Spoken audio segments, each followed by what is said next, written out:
right, we are back with another episode. I'm not sure. Episode 5, I want to say 4. I want to say. I think it's 5. Is it 5 really? Okay, Is it 4? I'm not sure. I think it's 4 because I did 2, then I missed 1, and then I'm here again. So I think this is my third, fourth overall. But Sweet. who knows? And we have Austin back, which is good Yeah, after a there was break. there was some slander on my name last week. 2 people picked against me. I needed to come back and defend myself. Well, I had to pick myself, obviously, That's fair. and then I also think your team's trash, and I'm. Look, I had to go with Paul because it's kind of like the old guard against the new guys type situation, and I gotta side with the old guard here. Yeah, I'm not a fan of the upstarts. I gotta say, it's.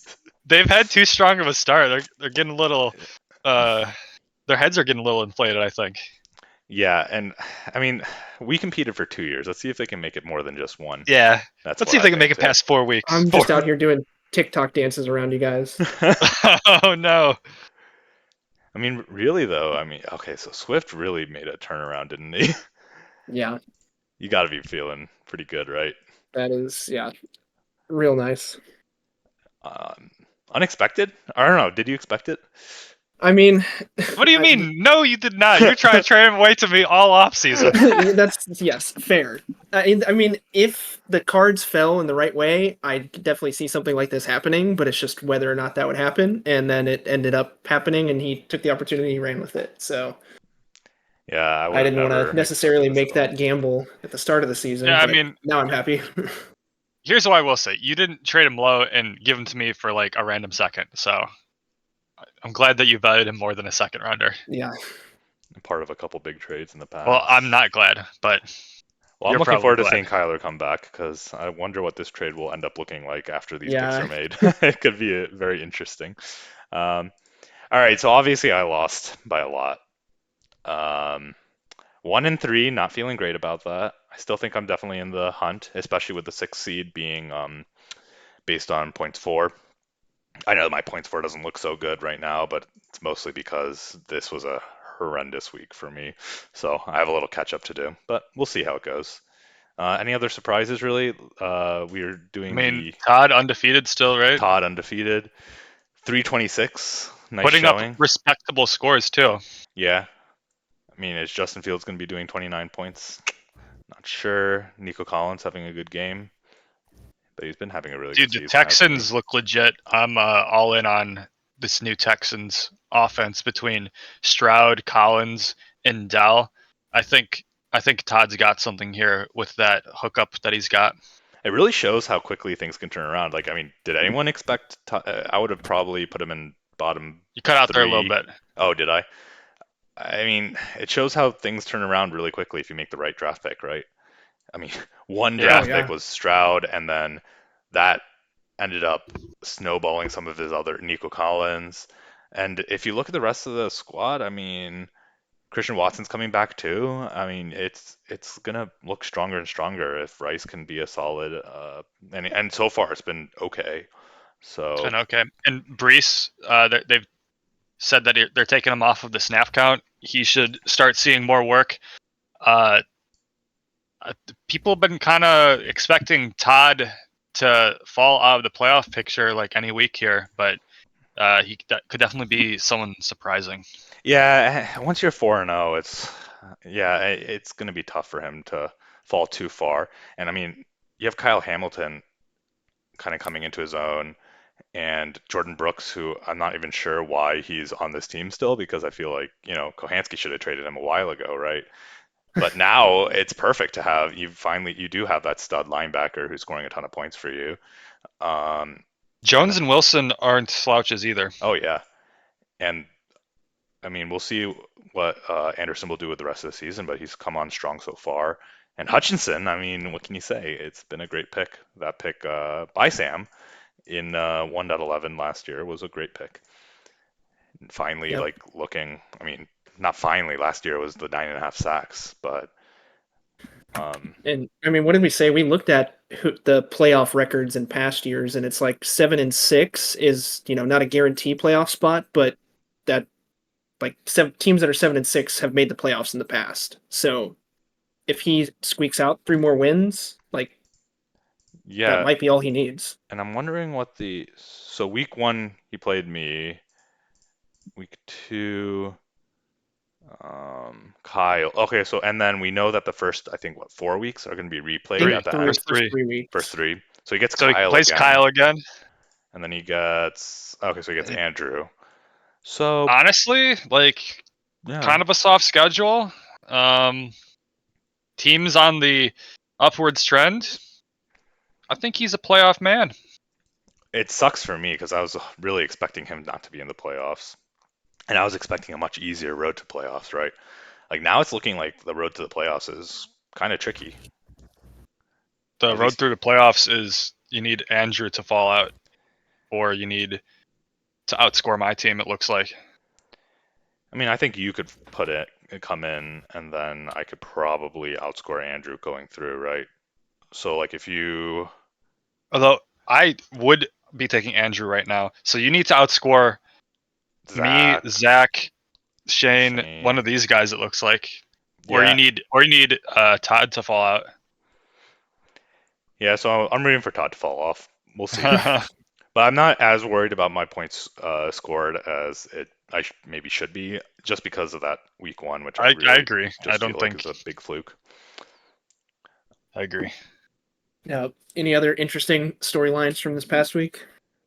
Um, well, it's another big score against Mike, so he has the most points against so far. Although he doesn't Yeah, have like his points for is still low enough. But you do get the poop emoji as 13-18. It is definitely out of. I mean, compared to everybody else, it is significant. What's the next yeah. most? Probably I think 1156, it's me with 1173. 1173. So interesting. Well, I was very bad at predicting. Alec and Sam did pretty well. We're gonna get Austin's predictions this week. Um, yeah, Could be a more difficult week with all the buys. yeah, that's true. Let's see. So I get okay. So I get Mike. What are the interesting matchups this week? We'll go through the matchups later in the podcast, The but heavyweight matchup between me and Todd, obviously. I mean that is an interesting matchup.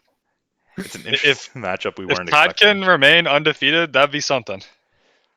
And then who's on bye that the projections are so low for Shane? Okay, so some linebacker, DB. Um, I think Sam and Shane should be interesting as well, but it doesn't look like Sam has much on bye, does it?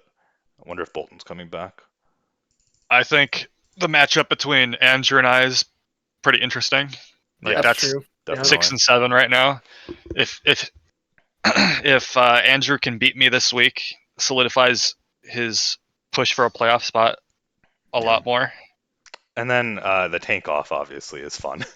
It doesn't really Yes. matter who wins, unlike the Denver Chicago game, but it's for just because of max points for. But yeah, it'll still I be would fun say to see. that's a surprising thing right there.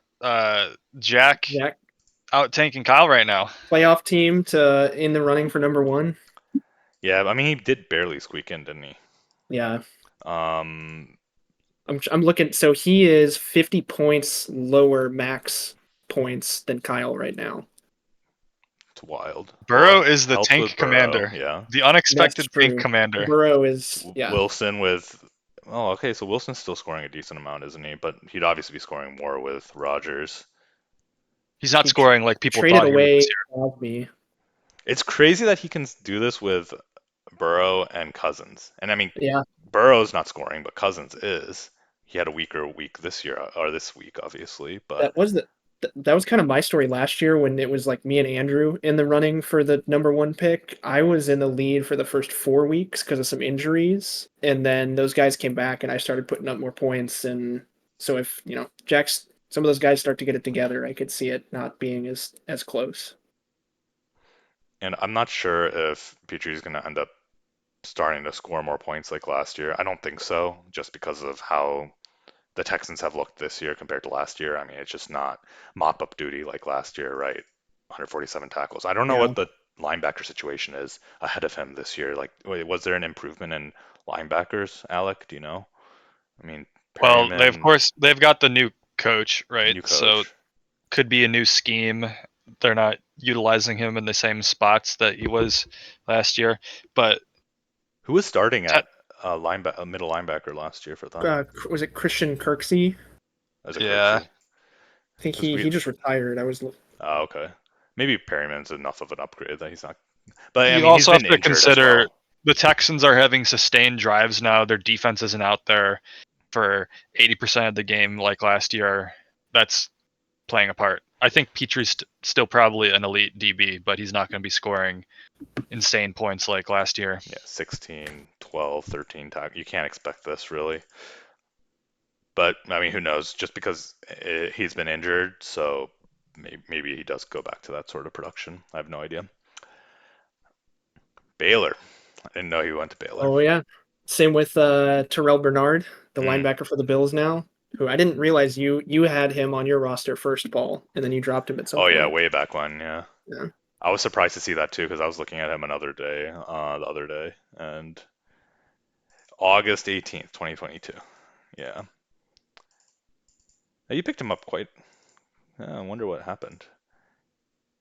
I I have think I no just idea why I would have. I probably picked him up here. I don't know why you would have picked him up. Probably just because of the I think Baylor I thing. saw some article that like Tremaine Edmonds looking like he wasn't going to resign, and then Bernard was in competition for the spot when he Mm. left.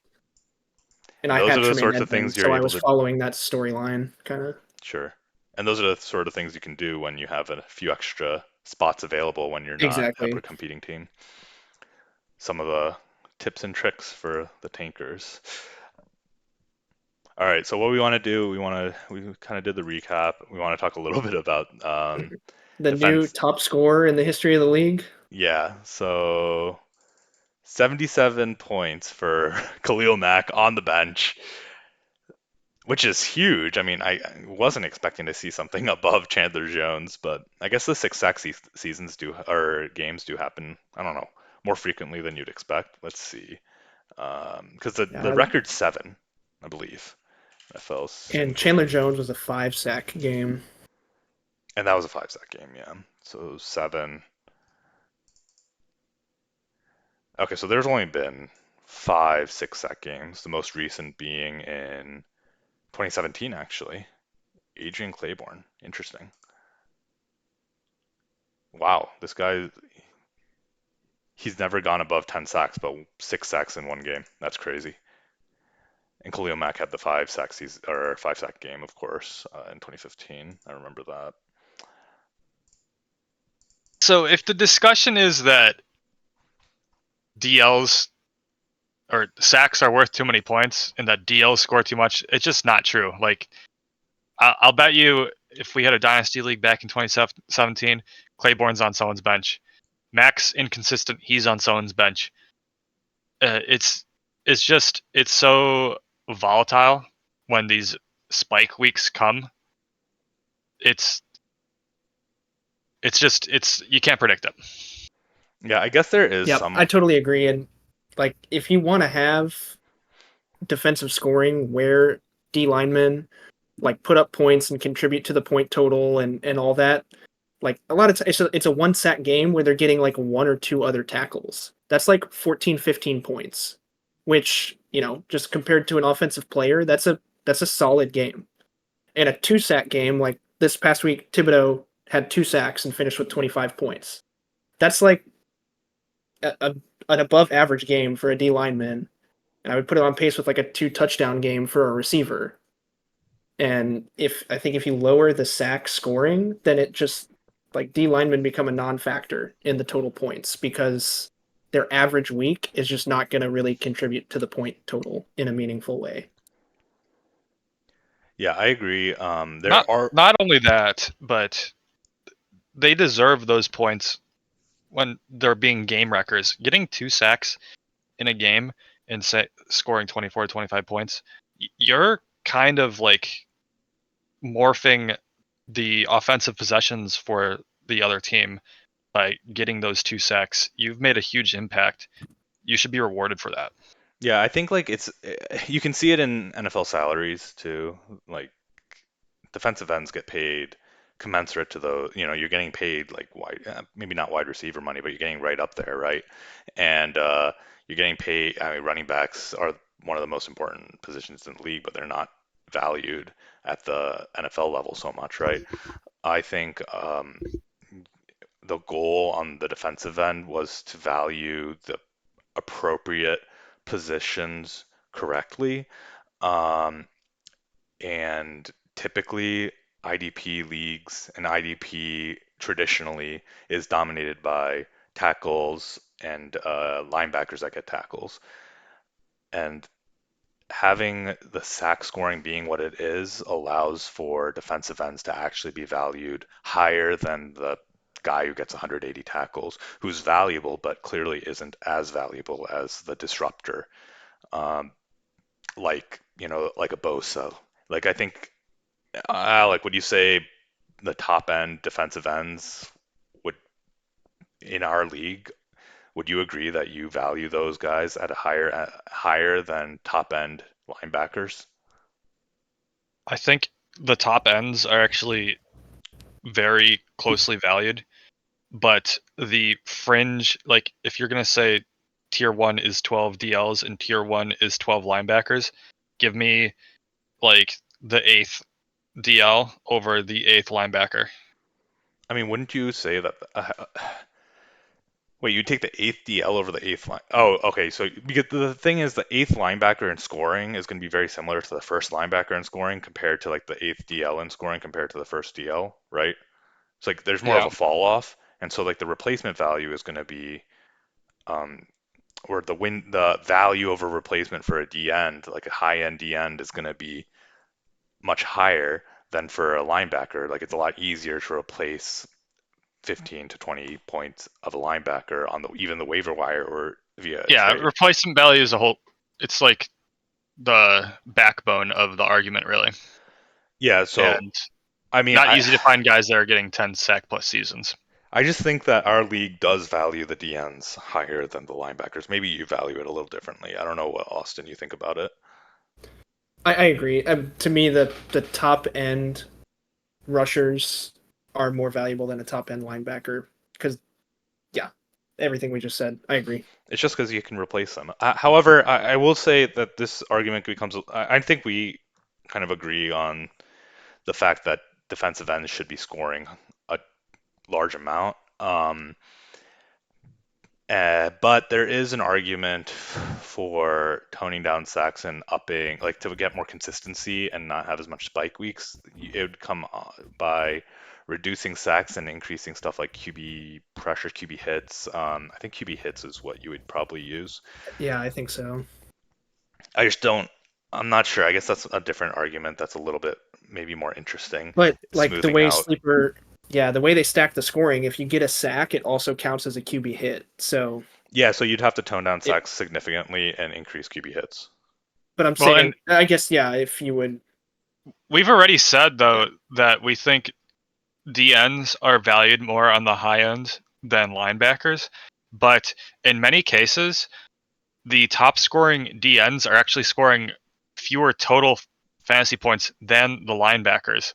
So you start to mess with the scoring of sacks, let's say, and you're reducing the points that they score even more. No, no, You're the gonna the you're goal gonna would be push linebacker scoring even higher comparatively than it already is, Alec, and in this it's already a fine situation, balance. Alec, in this situation, and this is part of the reason I wouldn't want to do it because I'd have to do work. Uh, but the goal would be to make it so that DNs score the same amount of points over the course of the year, but you have it more consistent where it's not as boom or bust. I see. Yeah. So in theory, I guess you would have similar valuations on the DNs as it is now. However, you don't have a 77 point spike week. This would still be a massive week for sure, but it wouldn't be 77 because the QB hits that stack with the sacks. Like you might, I don't know how many QB hits he got this time, but there's a lot of times where a D end is having a great game, ton of QB pressures, ton of QB hits, but maybe they don't get the sack and then they don't get credited for having a great game. However, I kind of think that having sacks being that big play, that touchdown sort of equivalent, is a fun aspect of having DNs in the league. And it's, I mean, it causes pain, misery. Alec knows that too well. But it's, I don't know, I think it's just more fun. I I completely agree. It sucks being on the receiving end of it, but It's a that's fun part play. of the fantasy. It's the fun when your guy gets the sack and you get to freak out. It's fun. I agree. Yeah, and it's You're also not, just never going to trade for defensive guys if you start dumbing down their points too much. I just don't think, like, I think the argument is more smoothing, not like dumbing it down. You Yeah. just don't have the peaks and valleys of it aren't as low or high, but But you're scoring a similar amount of points. if you're bringing down the high, then you're affecting the scoring in a way that lowers it overall. If you're saying you want to just smooth and say the sack is worth, say, 5 now, and the QB hit is worth 2, well, that's smoothing, and you're actually adding points because you can get a QB hit without a sack, but every time you get a sack, you're getting a QB hit. So the 77-point game is still the 77-point game. Relative No, to it's what not. everybody That's else is not how it scoring. would go though. Like you can reduce the sack to like 2 points, right? And then increase the QB hit to 4 or something like that. But And when they get a sack, it's still 6 total points. So it instead of 11 then in that scenario, I don't or know. I guess it would just But reduce the. you're I haven't forgetting the done the tackle math for on. loss, tackle. because if you get 5 sacks, I mean that's 6 points for the sack and 1 point for the QB hit. So it's effectively 7 points plus a TFL plus a tackle, like all that shit. It's 11 points for a sack normally. If you drop the sack value 2 points or 3 points and then increase the QB hit 2 points, you're just effectively lowering 11 points to 10 points or 9 points. I don't know. I I think guess it's a I fine don't, idea yeah. to want to smooth things out, but how many times have you been watching a game and a guy like lightly taps the QB and that counts as a QB hit, and it wasn't really adding pressure to the QB You don't want to play to that game the though, full because extent some that sacks are complete bullshit too. I remember one that's sack true. Oh last yeah. year that Austin was Yep. asking how. What was it? How can it It be a was sack? Cameron Curl. He didn't even touch the quarterback. Yeah, because I QB think ran out of you bounds. were wondering why the scoring was what it was, because it was a sack without a QB hit and without a It, tackle for loss. yes, and it was a sack at the line of scrimmage. It was a So there sack was on the line no. of scrimmage where What a Justin weird play. Fields ran out of bounds, and he was the closest defensive player, and he ran out of bounds at the line of scrimmage. It was a weird play, but that sort of thing happens frequently. We just don't care about it usually. I wonder if those are most cornerback sacks actually. Now I'm thinking about You it. almost, I don't know, you almost need like a cutoff where it's like sacks 1 to 3 are worth the same amount, but then sacks 4+ are worth less. Yeah, I'm not sure. I don't want to do it. I know, I don't I either. I like I have the no desire to scoring change our how it defensive is, scoring. but I do think there is an extra argument besides just purely lowering it on a season law, like not on like it's the season wide scale, lowering it on a game by game scale while bumping up the lows of defensive ends. But I'm not a big fan. I don't know if I could even be convinced, but I did see that as an option somewhere online last year, so I thought I'd bring it up. Okay. It certainly would reward guys like Parsons, Bosa, who are wrecking games even when they're not getting sacks and they're getting QB hits but not getting the sack. It certainly would up their consistency. I just don't know if you need to up their consistency. Let's see what are the even our options. QB hit, tackle for loss. I think you'd probably up QB hit and tackle for loss, but reduce sacks a bunch. I don't know. You could probably play with sack yards too. Like a sack that's right at the line of scrimmage is worth, significantly less than a sack that loses 10 yards. That's a Um, lot of work, Paul, and we don't like doing work. 2+ sack bonus. We should be adding this, guys. 100-point game. Yeah. All right. I think we've beaten this topic to death Yeah, for now. pickups. There's nothing interesting. Um, Was there? You guys want Leonard that? Fournette Tr- dropped. He's dead. Trubisky. Is this here? Oh yeah. I dropped Taysom Hill. Picked him up for $29. All right. I don't want to talk about that. Let's talk about the draft. Yeah, I think there's going to be some big shifts here. So we were thinking we could just redraft the first round. If it drifts into the second round, no big deal. But just the first round really. And I don't know. Let's just go through it. 12 picks and see what we have to say. Bijan, do you keep him up top or do you move AR up or I am Stroud? biased, obviously, because I have AR, but it, at the very least, I think it's a 1A and a 1B more than it was at the time of the draft. I personally would probably take AR number one. I'm still taking Bijan. Bijan looks like the best or the second best running back in the league already, which people were expecting then, and we're seeing now. It's a position where there's fewer and fewer elite guys. He's just a beast. And no disrespect to A Rich, because I think he is a lot more heavily considered in the 101 after seeing what he's done. I wouldn't really be mad about taking either at 101, but I would personally take Bijan. Just the talent is just as advertised. Yeah, I'd still take Bijan, I think. Um, I don't know if I'm just worried about some injury concerns or what, but Definitely fair. A-Rich has. Injuries happen to every quarterback. I don't. Injury concerns not a thing to me. Joe Burrow isn't a rushing quarterback. Look at his injury early Yeah, on but in his career, and then now. I'm just saying I mean, injuries can we're happen to just anybody. 4 games in though, and we're already, seeing issues, right? I mean, obviously he's playing well enough, but I guess Bijan, we know there's no risk in Bijan. You know he's going to be a great running back, barring injury, for years to come, right? AR, he's certainly shown it for the 4 games, but I guess there's still more risk that things could fall apart for him than for Bijan. Yep. I For think that sure. is totally fair. I think, upside on getting the rushing points in the QB spot, that's risk versus stability. Here's what I'd say though. We always knew that Richardson was going to be an insane rusher, and the risk in the pick was, man, is he going to be a dog shit NFL quarterback? And he's actually looked like way more than serviceable so far. So we've got the insane rushing that we expected, and then we're getting more. Like that's why he's pushing himself into the consideration for a 101. That being said, he's still the 2 for me.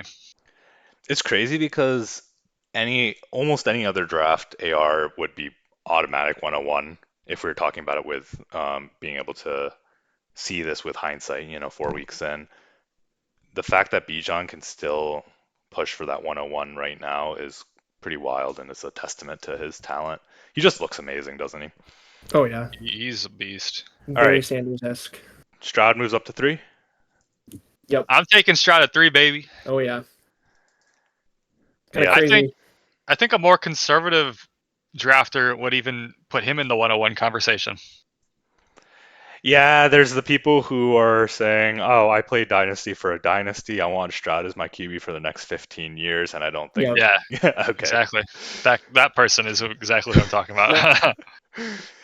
The only risk with Stroud is he's Kirk Cousins for 15 years. I mean, okay, honestly, that would be an I'll take amazing Kirk Cousins for outcome. 15 years. Right. Yeah. Well, that's what but like AR, I think we talked about this at the draft podcast where AR could be that 101, like not QB1, Like like overall, QB1 ceiling. it's Yeah. possible. CJ Stroud, I mean, actually, the sky's the limit for him. It's been such a good start and I mean, you could see Stroud become anything at this point, right? Like he's really proven doubters wrong so far.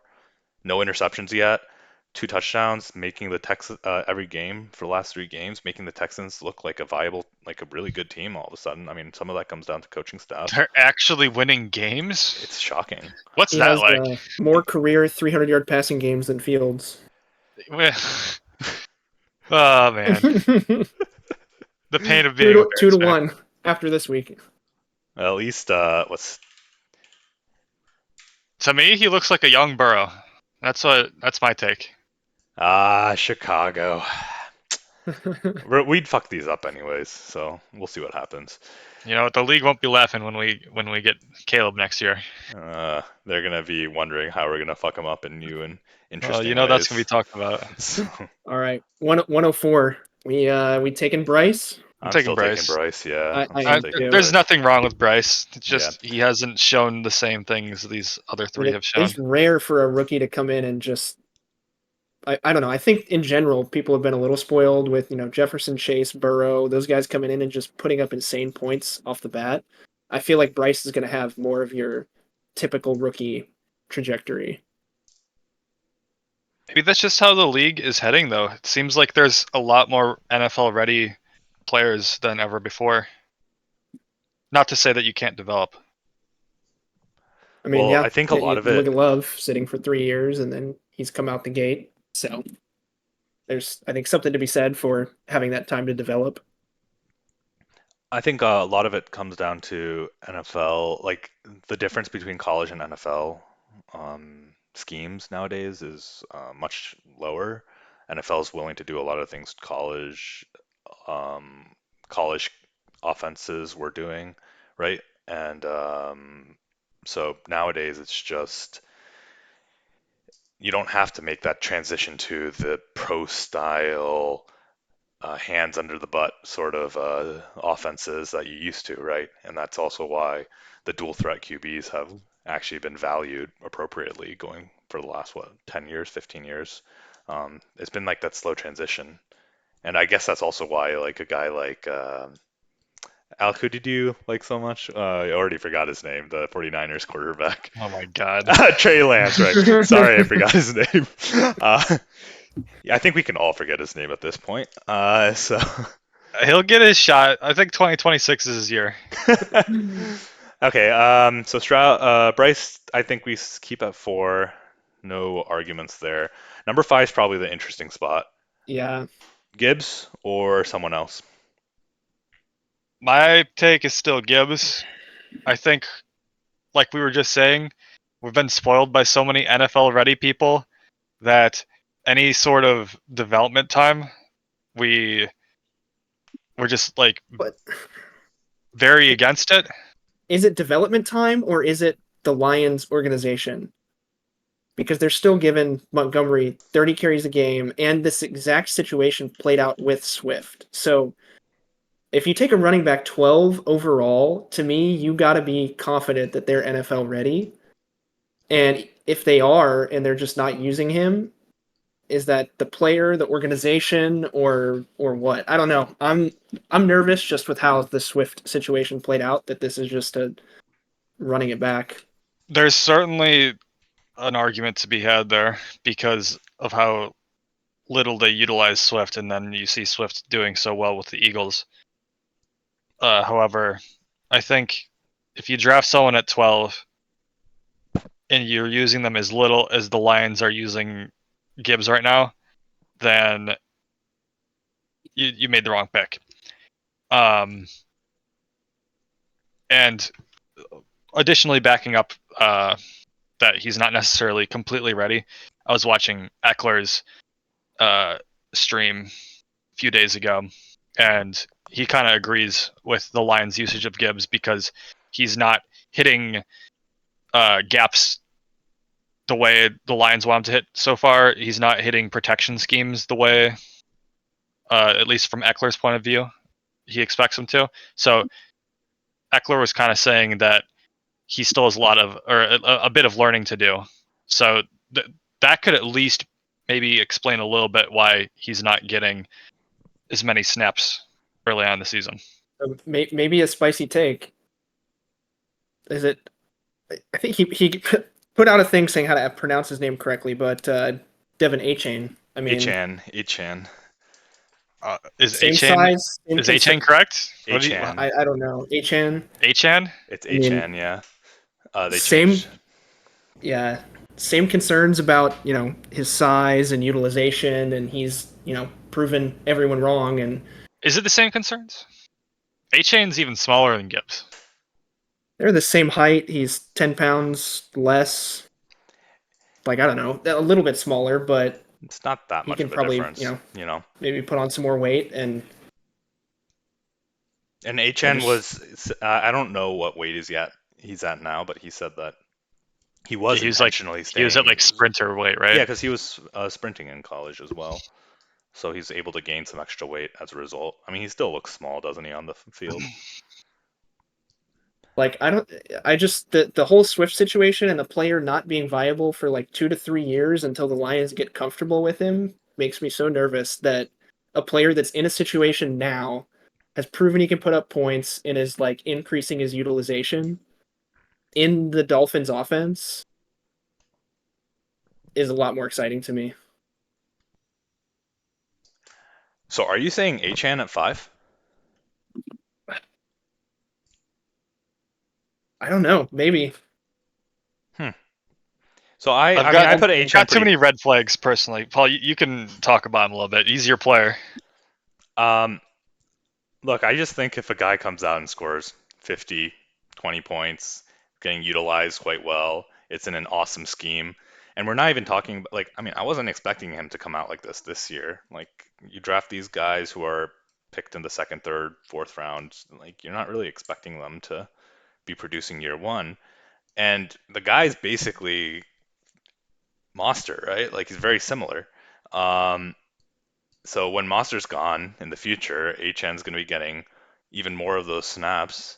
I think you got. I think I have a very, very productive running back for the future on hand, and I think he's still, and clearly he's going to produce this year as well. Probably not going to be averaging, whatever 30, 40 points a game, but this season. But um, from what I've seen, he looks dynamic. He looks incredible. They certainly want to use him week after week, so. I don't think you're going to be getting 20 carries. Probably going to be getting just a few carries, like 10, but if I'm getting 10 to 12 carries a game, 4 or 5 targets, he's certainly going to be utilizing that and scoring a ton of points. So I personally am putting Achan up to 1.6 ahead of JSN and actually ahead of Gibbs because I'm thinking Gibbs at 105, or sorry, I'm thinking Puka at 105. Ooh. Yeah. I mean, look, at this point, see, I can't even click him because he's not drafted. But, but I don't know. When a guy puts up these sorts of numbers, don't you have to kind of take heed? Yes, I think the one thing I saw somebody, this isn't my original thought, but somebody said that Stafford feeds his number one target. He's the reason Kenny Galladay got that huge paycheck. The second he left Stafford and was no longer Stafford's number one, he was garbage. And so I guess, Cup coming back is always the concern, but it's just like whoever Stafford is choosing to feed is going to be the guy. And it's just, will Puka be that guy for the foreseeable future? Yeah, and then obviously Stafford won't be around forever. I mean, I'd be shocked if he's playing next year, to be honest. Um, but I don't know. This has to be the most electric start to a wide receiver career ever, right? I think he's broken, was it number of receptions in the first 3 or 4 games? I think you can give credit to the player and draft him higher without going crazy and drafting him above every other skill position player available. Like, yes, his production has been absolutely insane, unprecedented, really. And there's still too many question marks for me to solidly say, yep, 105. Yeah, but okay, so Gibbs, I can definitely see what you're saying. You want to put Gibbs ahead of him.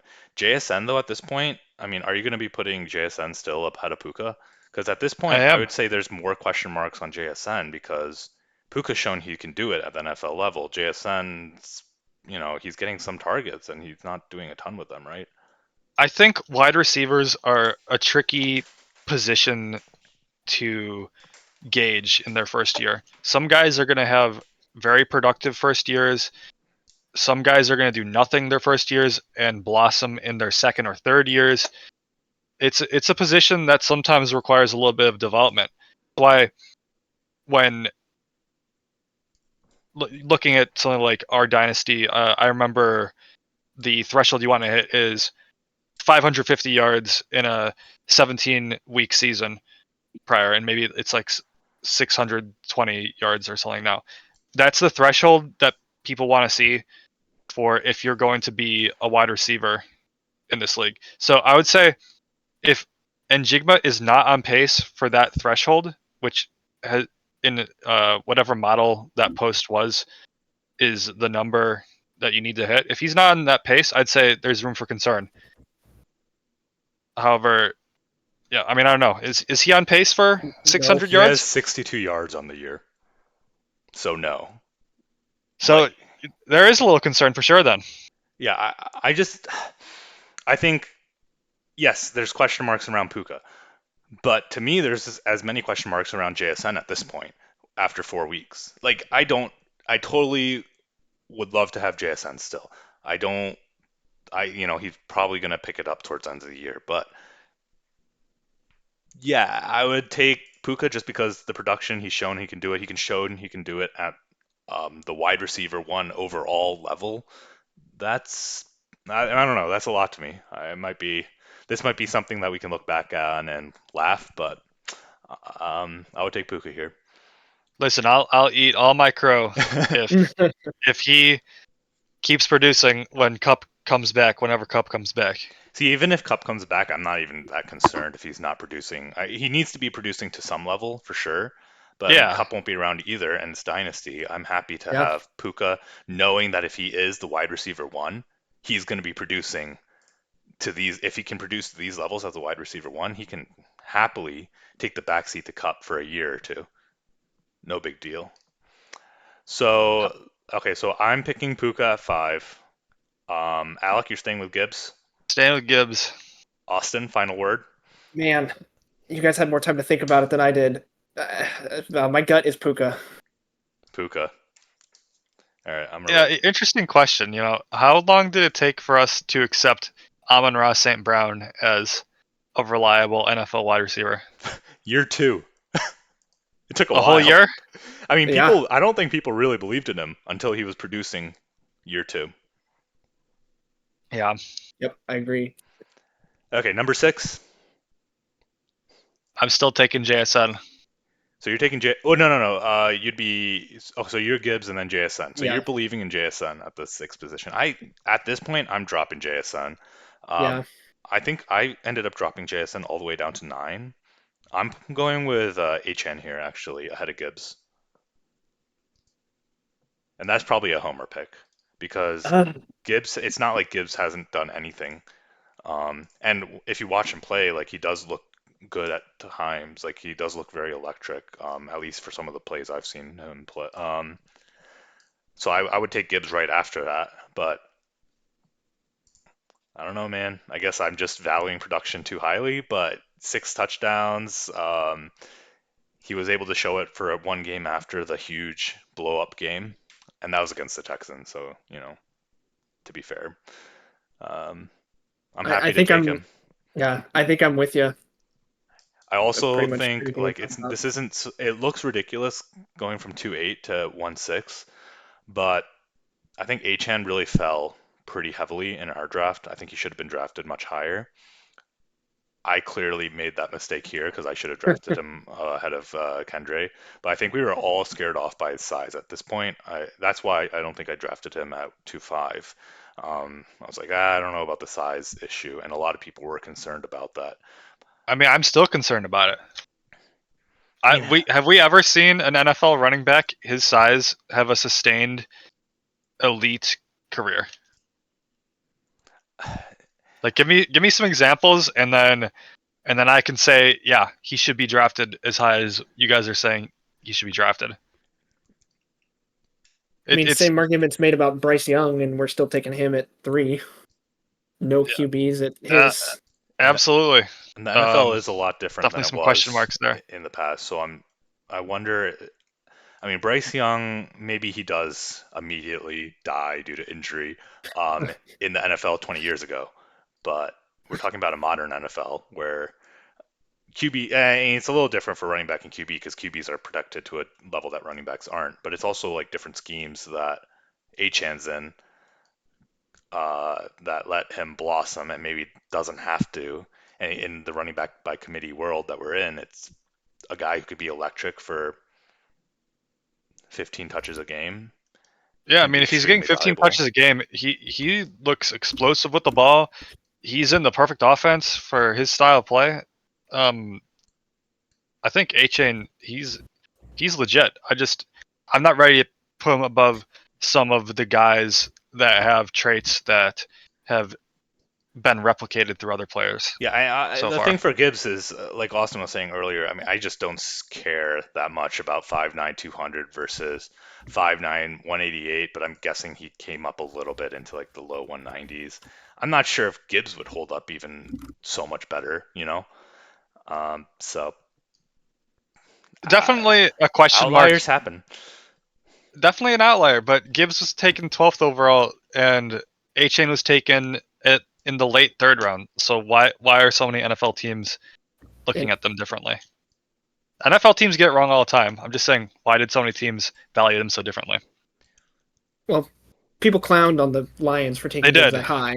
They And did. then couple that with the fact that they're using the exact same playbook as Swift and the concerns with that. Yeah, I'm kind of confused with the Gibbs usage, and because they were so happy to take him at 12, you know, like it seemed like they were going to be using him constantly. They looked like they were going to be using him in interesting ways and creative ways. I wonder if they're regretting that pick. I don't know. It's been 4 games. I think give it a whole season, and we'll see a bit different usage out of Gibbs. Yeah, I mean, Yeah, I'm still picking Gibbs at 7. So okay, so I'm picking Achan at 6. I'm picking Gibbs at 7 I'm the still, same. and then at 8, I'm dropping I'm dropping all of JSN, Addison, and QJ's off the first round for me now. But I'm dropping Same. JSN and Addison and putting in Zay Flowers at 8. I had Flowers at 7 after JSN, and then have Puka coming in at 8. Mm. Yeah, so Flowers, he has, obviously the first round draft capital. He's looked good. He's getting, I don't know, doing everything you want from the first 4 weeks of a rookie wide receiver. He's getting targets. He's the number one target there, outside of Mark Andrews. Just need to see him getting to the end zone a little bit more, but He's producing. He's passing the eye test. I really like him. I think Zay Flowers is legit. yeah. And it's not like Bateman's doing anything. There's some injuries as well. Yeah, looks good there. I concur. So I have Flowers at 8, JSN still at 9, with Addison, Anderson, and Laporta wrapping up the first round. Yeah, so mine's a little pretty similar. I had Anderson 11, Addison 10. I actually had Laporta at 9, and then I finally have A-Chain at 12. And I love the talent. I'm just saying I haven't seen it before, so that's the only thing that's got me worried. I haven't seen a guy this small have sustained success. I mean, I think that it just could be, if it works out, it's because the NFL's gotten smaller, faster. Like you're Yeah, seeing fewer linebackers even on the field compared to the past. You're seeing linebackers that are lighter compared to the past, safeties that are lighter compared to the past. can totally see Um, it moving up. Can yeah, totally see the NFL shifting in this direction, and me changing that valuation. I'm a slow mover. I'm not gonna move my valuations very far usually. I mean, that's fair. I think that's very, very fair. And the first 4 weeks of the season, like this is the way, way, way too early. I mean, we did it last week, which was even too early to talk about right now. And we're talking about the week later because I don't know, it's fun and there's not that much content. Like, what else are we going to talk about? But yeah, Austin, any interesting ideas on the No, end of the I first? think I'm with you, Paul, on the rest of the first there. Yeah, Laporta. I wonder what's going to happen with the rest of the season here because this is such a Goff looks like dynamite he start. likes targeting him. Yeah. Looks legit. You don't Hmm. usually see tight ends producing this early. Exactly. We always talk about how rookie tight ends don't produce till year 2 or 3 or whatever and come out the gate that hot. Where does QJ go? He's probably 13, 201. Yeah. He's still talented. And QJ, what was his draft position? He's like the 20s. 22nd, So 21st okay, so maybe. he was right before Zay Flowers and right after JSN, right? Yeah. Yeah. Yes. And then Addison right And then after that. Addison was right Interesting. there, that little wide receiver run. Interesting, because right now it looks like Zay Flowers and Addison are performing the best. Okay, let's move on. We've talked too long. Yeah. We're not good at keeping this short at all. Let's just I quickly blame run. our host. Yeah, it's probably me. It probably is. I'm trying to get better. We're gonna keep Quick this under an hour, predictions and wrap guys. it up. So make your predictions. Paul v. Mike. I'm Oh, going that's a tough one, man. Paul. I think we can all say Paul. I'm going Paul. Hell Yeah. yeah. Hell yeah. Sam v. Shane. Taking Sam. Well, you know what? I gotta look at these closer. There's some Yeah. buys. I think Shane has maybe some injuries and some like has Nelson Aguilar in a starting spot. I don't know if that's an Yeah, injury or a Shane's bye. looking like he's in shambles. I'm very solidly taking Sam here. Yeah, I am too. Yeah, I'm happy to take Sam. Okay, the Zach off. Does anybody know if come on. Does anybody know if I still don't know if Zach is that his middle name? K? Because I It's always thought that. Zachary Keaton Ford. I don't know if Oh, that's his. I think that's maybe he has like two last names. I don't fucking know. so does he spells it with a H, right? I've never Yeah, known he this. does. Yeah, Okay, cool. All right. I'm taking Ford.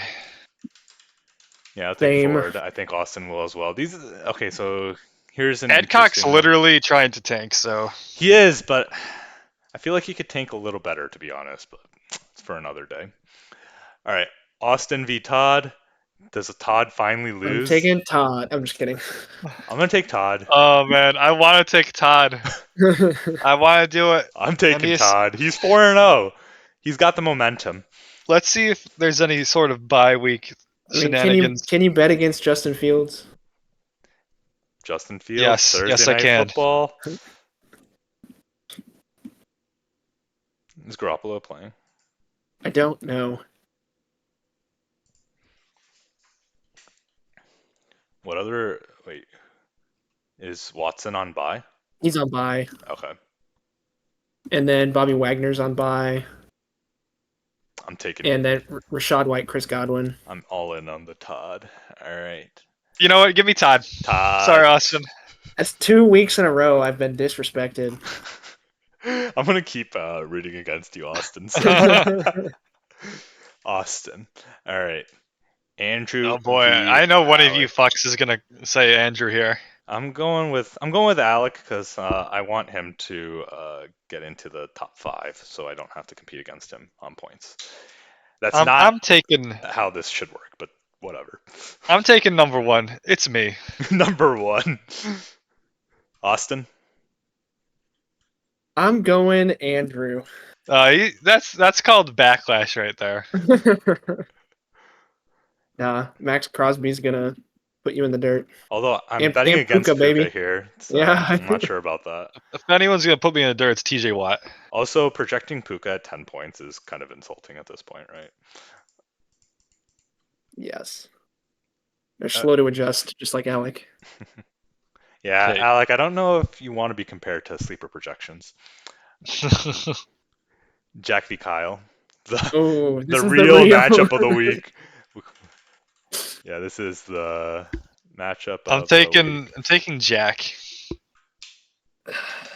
I'm taking Kyle. I think Burrow and Cousins and yeah, I don't know. Ayuk, like yeah, Wait, I what? think they start to put it together a little bit. I'm taking Oh, Kyle. yeah. I'm Wait, sorry, I'm wait. taking Jack Yeah, to I was Oh, win. like, yeah, I you was like, Taking went the wrong Kyle way in the because you. tank off. Yep. Okay, so should we be Yes.